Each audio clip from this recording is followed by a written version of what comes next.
व्यासपीठावरील शिवसेनेचे पक्षप्रमुख आदरणीय उद्धवजी ठाकरे आणि काय अब की बार चंद्रहार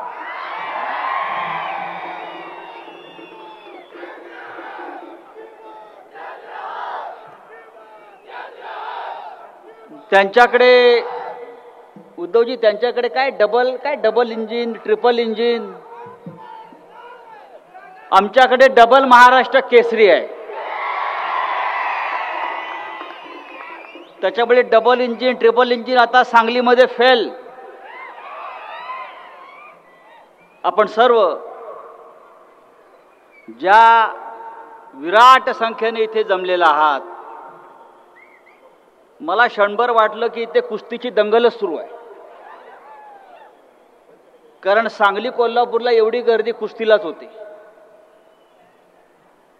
पण माननीय उद्धवजी आले आणि ते खास पेलवान चंद्रहारसाठी आले.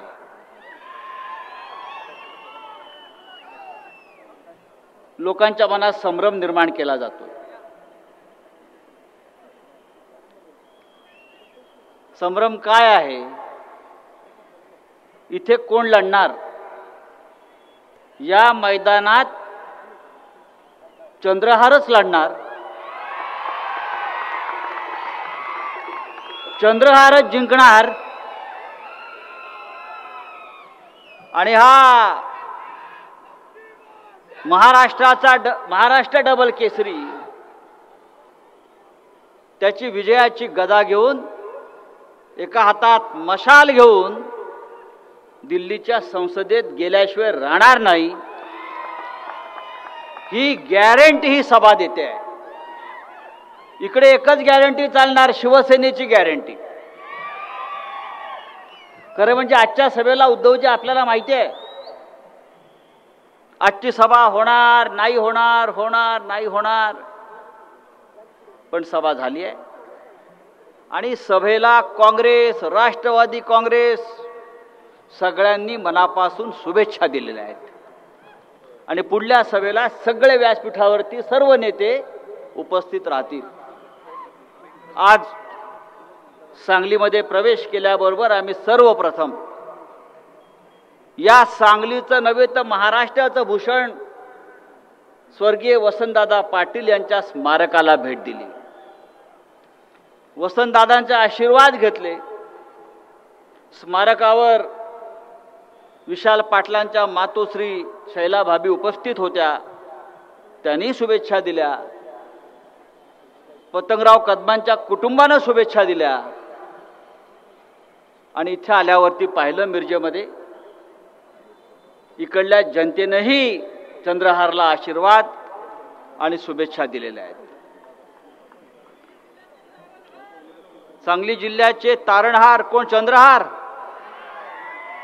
मग काकाचं काय करणार? हिंदीमध्ये एक म्हण आहे, हिंदीमध्ये एक म्हण आहे, मौका पडे बाका तो गधे को भी काका कहना पड़ता है.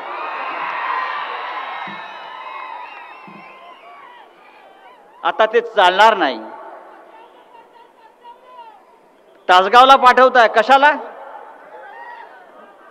कुठेही पाठवा, पण चंद्रहार मात्र दिल्लीत जाईल याच्याविषयी माझ्या मनात शंका नाही. या महाराष्ट्रामध्ये आणि या देशामध्ये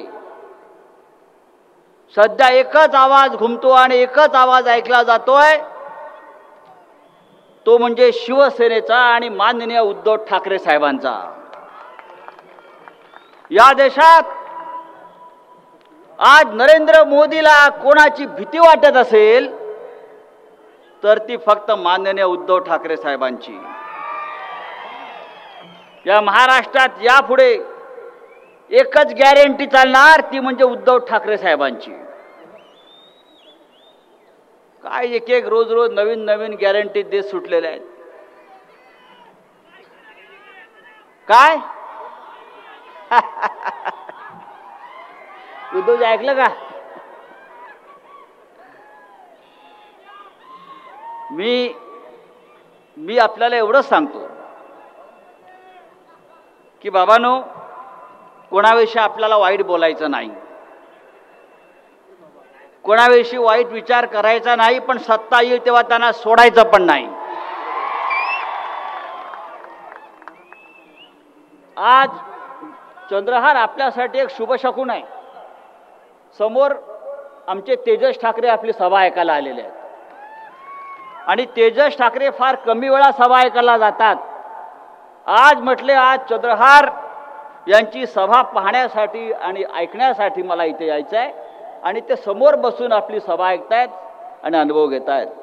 या व्यासपीठावरती आपण मगाशी सांगितलं की 25 महाराष्ट्र केसरी आणि 10च्या वर हिंद केसरी या व्यासपीठावरती उपस्थित आहेत.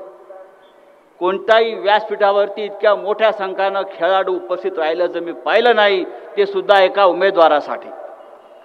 शिवसेना ही दिलेला शब्द पाळणारी संघटना आहे.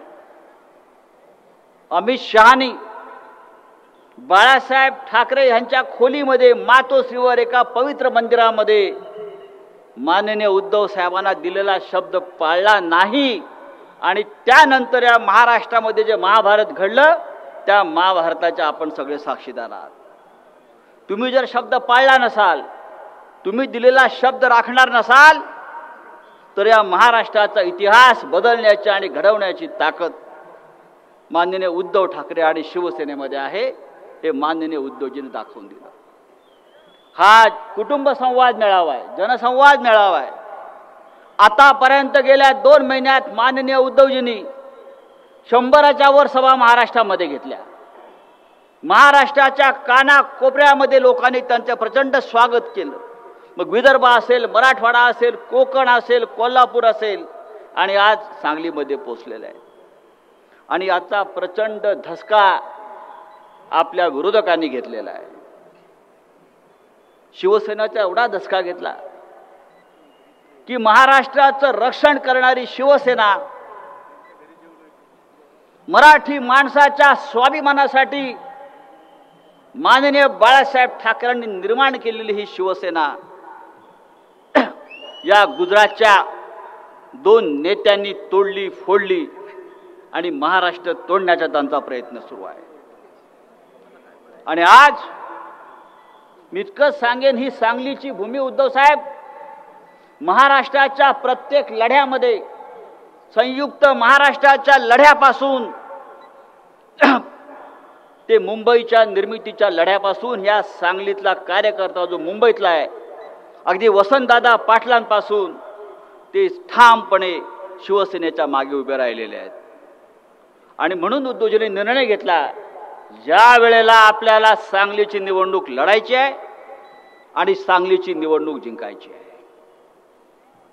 काय आहे ही सांगली? क्रांतिकारकांची भूमी आहे.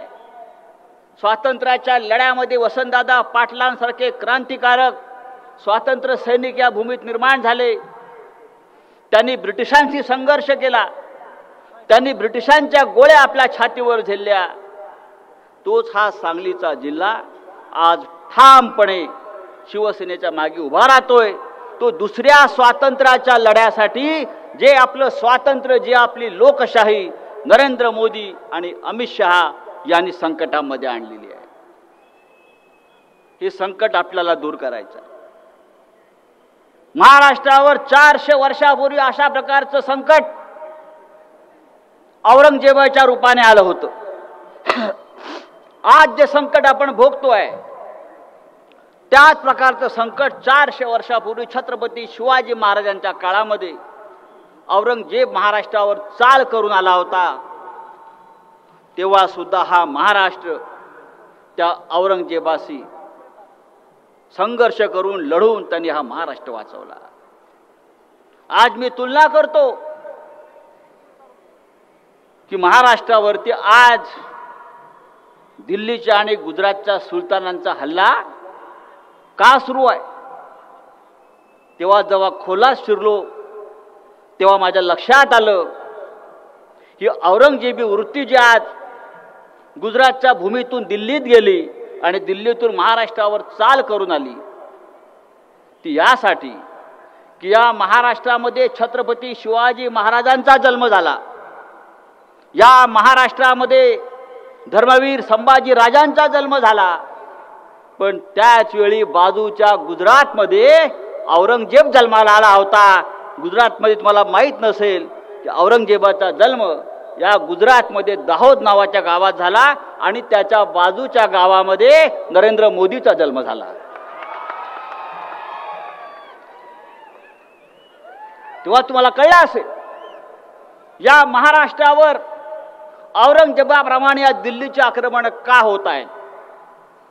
जे औरंगजेबानं केलं तेच आज गुजरातचे 2 राज्यकर्ते दिल्लीत बसून करतायत.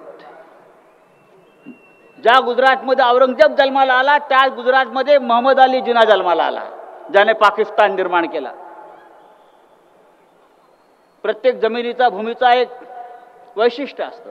इथे शिवाजी महाराज जन्माला आले, इथे धर्मवीर संभाजीराजे जन्माला आले, इथे देश अखंड ठेवणाऱ्या अखंड शक्ती जन्माला आल्या, इथे हिंदुहृदय सम्राट बाळासाहेब जन्माला आले, आणि बाजूच्या राज्यामध्ये गुजरातमध्ये मोहम्मद अली जिना ज्याने पाकिस्तान निर्माण केला तो जन्माला आला, औरंगजेब जन्माला आला. पण एक लक्षात घ्या, औरंगजेबाने काय केलं. औरंगजेब सुद्धा खूप धार्मिक माणूस होता.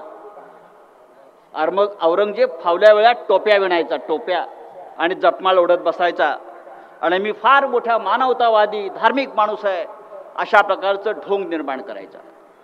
औरंगजेबानं सुद्धा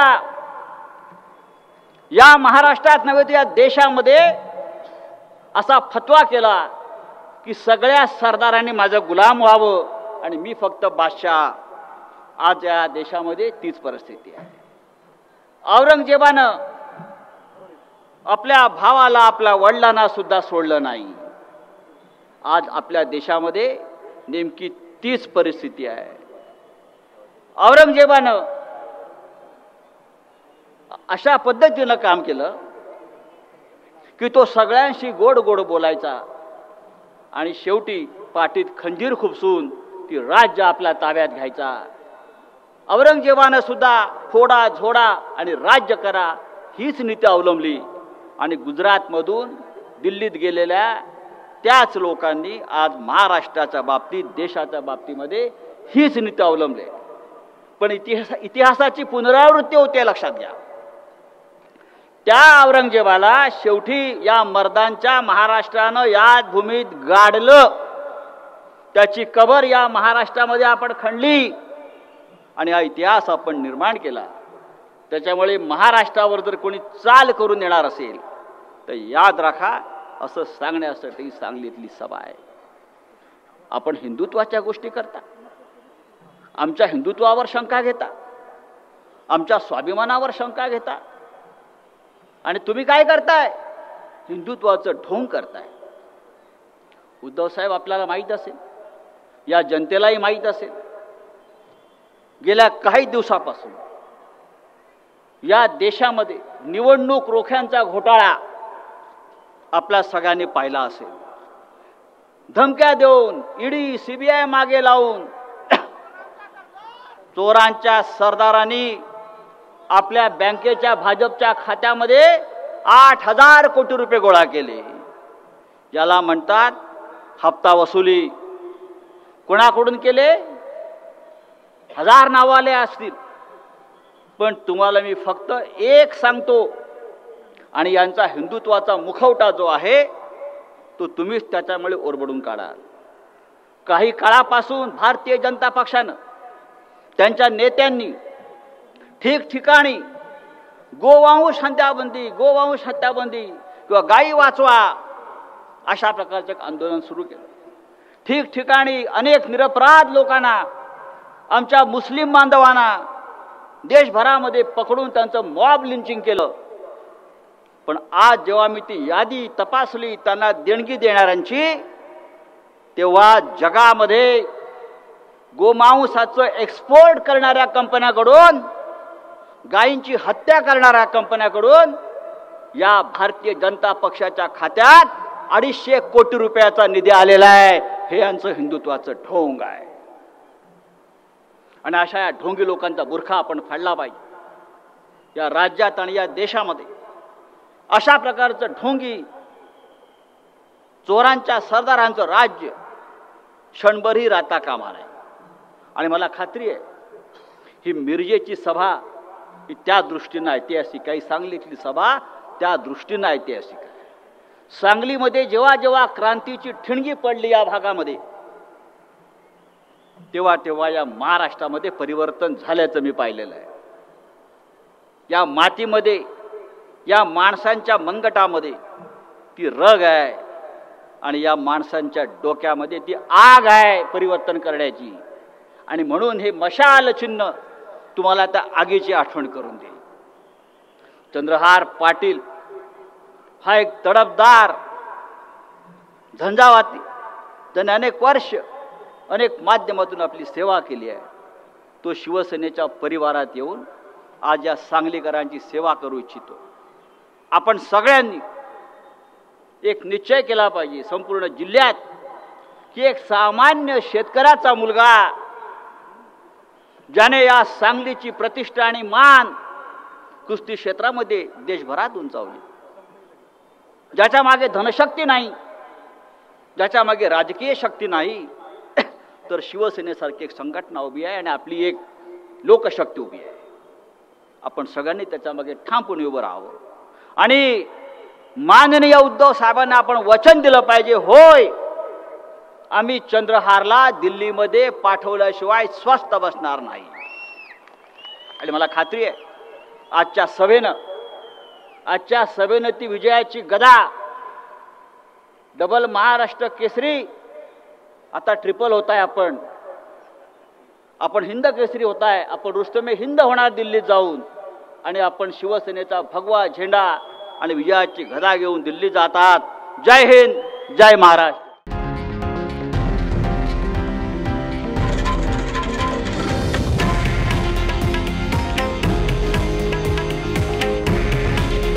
हे आहे देशातील नंबर 1 न्यूज नेटवर्क आणि आपण पाहत आहात TV9 मराठी. काळजी तुमची, हित महाराष्ट्राचं.